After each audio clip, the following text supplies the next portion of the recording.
Hey, what is up guys? David Zhou here, and today we're finally reviewing the Sony a7S III in all of its glory.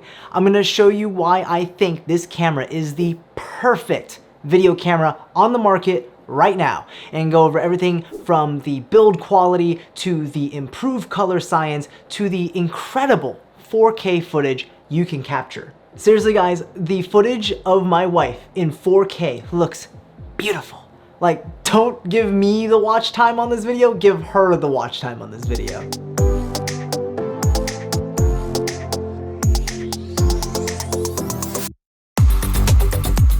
Don't forget, if you're interested in any of the gear I talk about today or want to know what equipment I use to create these videos for you guys, links are in the description down below. Let's start with the build quality and physical updates. You'll immediately notice when looking at the camera body, and especially when you pick up the camera body, that this girl is thick. The grip is now deeper and gives you more surface area to hold onto, which is great news for everyone with larger hands, as this will make operating this camera much more comfortable. The dials, buttons, and wheels have all received a slight improvement as the materials just feel better and the clicks are just more satisfying than on any previous models. And for those of us who have been questioning Sony's recording button placement for all of these years, they finally fixed that too. You'll also notice that the a7S III now sports the new Sony articulating LCD screen that we saw on the Sony ZV-1. It's a durable feeling joint that allows you to flip the screen out for shooting in various angles, making everything from high angle shots to low angle shots significantly easier. Of course, that means monitoring your gimbal shots will also be significantly easier, since you can just adjust the screen angle on the fly and it protrudes to the side where it's unobstructed. On top of all of that, you can turn it towards yourself in the selfie orientation for filming yourself.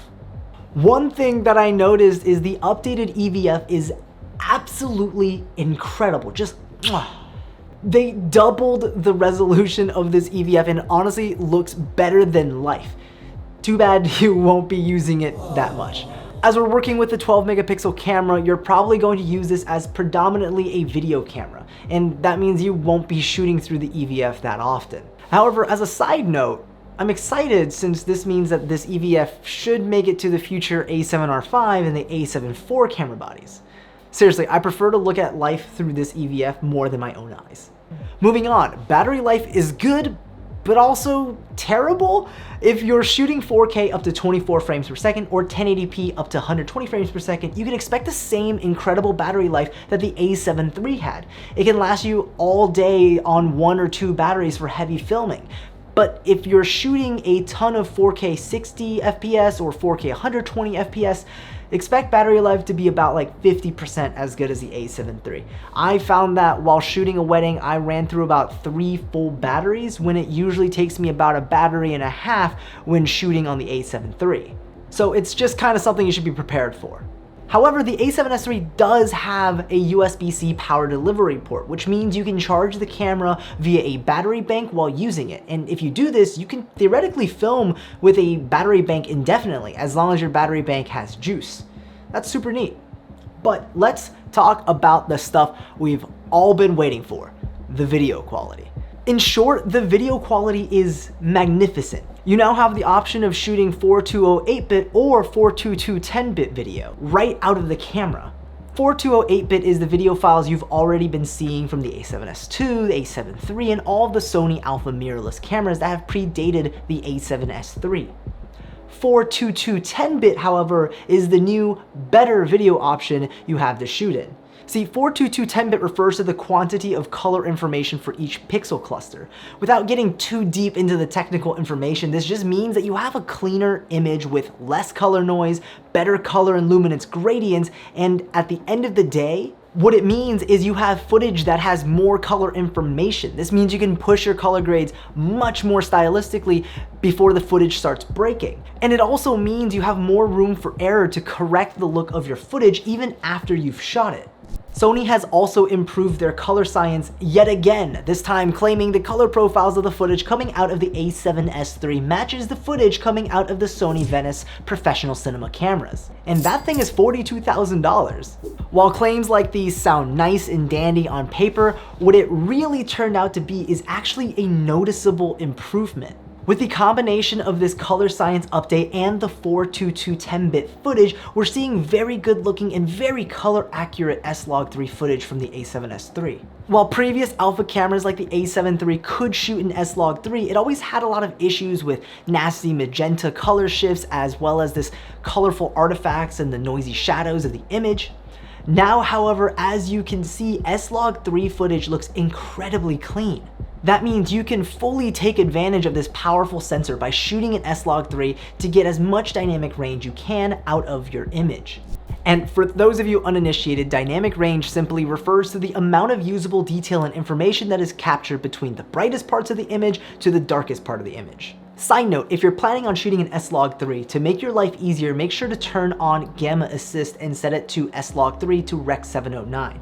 What this does is allow you to preview your S-Log3 footage on the back of your LCD and see what the contrast and saturation would look like in a color-corrected Rec 709 color space.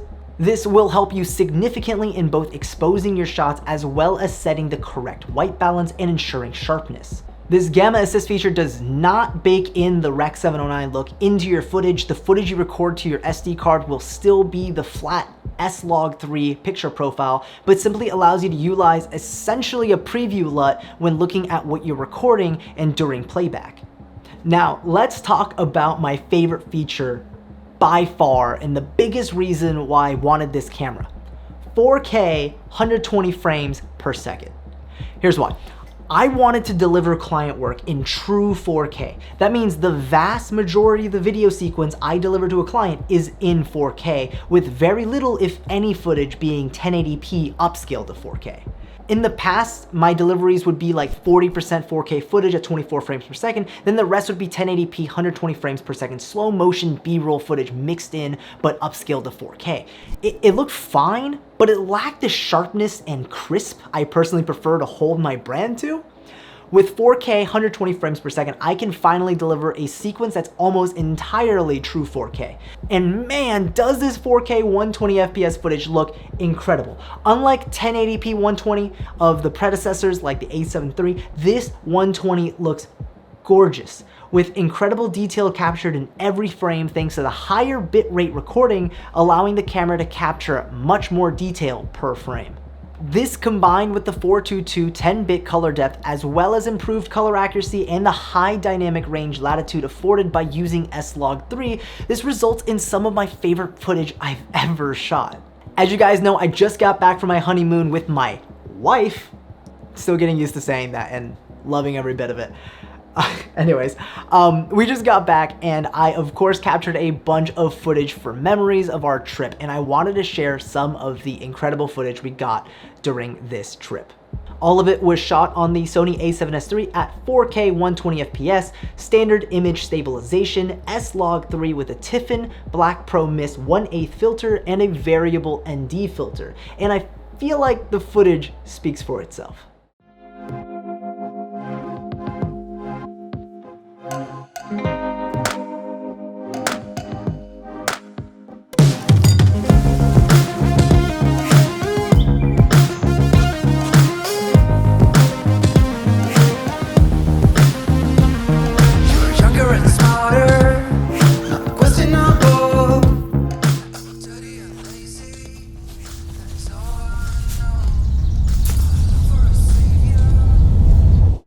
Not only do I think that the footage looked incredible, this camera also has added a secret weapon to my filmmaking arsenal: 1080p 240 frames per second footage. In order to access this shooting feature, you'll have to shoot in the S&Q mode, or slow and quick motion video mode. Set your recording resolution to 1080p, playback frame rate to 24 frames per second, and recording frame rate to 240 frames per second. This gets you 10 times slow motion. This isn't something you're going to shoot all the time, but it will be a punchy addition to your video sequences. With 10 times slow motion, you can either capture brief moments and see all the details of what's happening in the shot, or even cooler, in my opinion, is to include almost frozen shots that let you establish where you are and have just a little bit of motion without it being too distracting. It really feels like I'm like looking at a wallpaper. Honestly, this feature is super fun and I can't wait to see what kinds of new creative shots I can introduce to my edits thanks to this new capability. Alright, let's address the elephant in the room. As we know, this camera only has a 12 megapixel sensor, which to many might be a bummer since it kind of kills the possibility of this being a professional stills camera.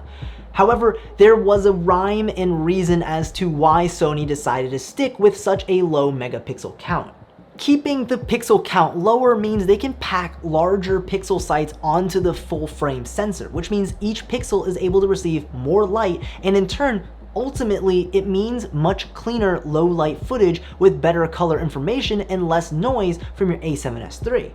The A7S II was touted as the low light king, and Philip Bloom's Now I See A7S II video was actually one of the big reasons why I started migrating to the Sony ecosystem. If you haven't seen that video, as well as his new Now I See Part 2 for the Sony A7S III, I highly encourage you to take a look at what a real filmmaker can produce with a beast of a camera like this. But back to the low light capabilities. In practice, the 12 megapixel trade-off means you can shoot at much higher ISOs and still get incredibly clean looking images, with footage at 12,800 ISO and above being more than usable. Compare that to my A7 III, you'll understand why the A7S III is so hyped up as a low light beast. Something else that users of the A7S III have noticed is something akin to a dual native ISO on this camera. While I haven't found any official Sony press text on this feature, it's been confirmed by myself and many other photographers that when you go from 10,000 ISO to 12,800 ISO, the noise floor completely changes. You go from a very grainy shot to a surprisingly very clean shot. In practice, this contributes to the low light capabilities of this camera, and if you're shooting low light footage, if you're below 12,800 ISO but pretty close to it, I'd recommend actually bumping up your ISO to 12,800 to get a cleaner shot. Also, at 12 megapixels, the sensor is able to process images in frames much faster than they could previously in cameras like the A7 III and A6600. I say all of this because it addresses one of the biggest problems that have seriously plagued Sony mirrorless cameras for quite some time: rolling shutter. See, the A6000 series of Sony cameras probably had the worst of this issue. And that's because these sensors don't have global shutters, the type of technology found in bigger cinema cameras like the FX9 or the FS5. Global shutters capture each frame in its entirety, while the sensors we have in the Sony Alpha mirrorless bodies capture the frame progressively. Specifically, the sensor scans downwards and captures a frame in sequence. And while most of the time this is totally okay, when faced with a really fast panning motion, the sensor just can't keep up with the movement of the objects and causes the bottom of the image to lag behind the top of the image, just enough to make everything look like a bag of jello. Just look at the, oh my God. But with the latest A7S III, we're seeing significantly reduced rolling shutter artifacts. Looking at this clip from the A7S III, you can see that rolling shutter still kind of exists, but if you compare it side by side with the A6600, it's practically gone.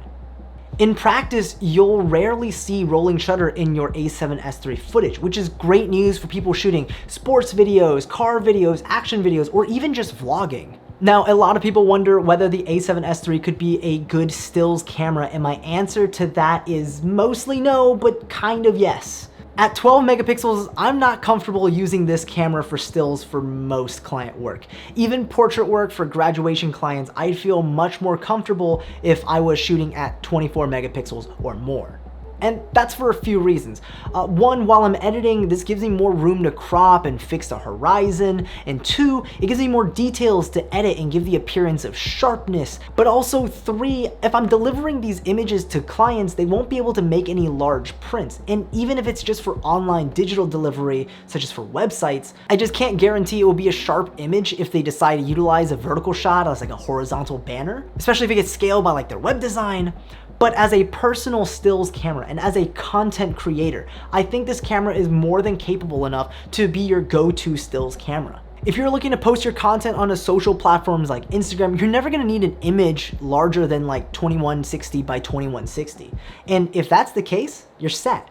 Just like how this camera captures some of the most incredible 4K footage, it's captured some of my favorite photos I've ever taken. Just take a look at these photos from our honeymoon. While I won't be blowing these up to be 20 by 30 inch canvases, they're good enough for an 8 by 10 print, for sharing on social media, and for memories. So here's my conclusion. For all of the reasons I just listed, that's why I think the Sony a7S III is the perfect video camera that you can get on the market right now. The form factor of a mirrorless full frame camera, the ability to deliver 4K 422 10-bit 120 frames per second footage, the much appreciated addition of 1080p 240 frames per second 10 times slow motion, the improved color science, the 15 stops of dynamic range, and the fixed rolling shutter are all such major improvements to anything we've seen offered in a Sony Alpha mirrorless camera yet. I was literally probably one of the first people to pre-order, and I've been enjoying this camera thoroughly for the past 3 weeks. There's even more features I didn't really have time to touch on today, like the active steady shot for better stabilization while walking, and especially for when you stand still. It's great for like a tripod mode stabilization. There's even software stabilization utilizing the gyroscopic data coming from the sensor. It's incredible. Or the updated menu system, which while it's still a bit confusing, it's leaps better than the previous clunky Sony menu system. Don't be surprised if I make a few more videos on this camera over the next few months as I continue to use it, because out of anything I've ever recommended to you guys over the past few years, this has got to be one of my favorite purchases.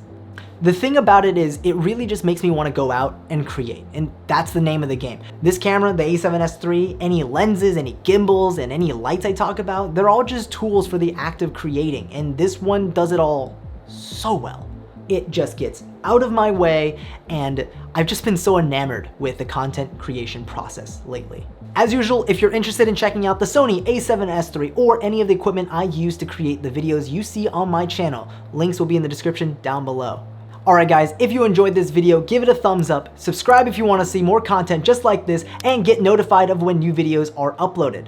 Let me know in the comment section down below, is the Sony a7S III the perfect video camera? What do you absolutely love about it? What do you wish it did better? Or do you think another camera is the perfect video camera? Drop it down below. That's it for this one. As always, I'll see you in the next video. Peace.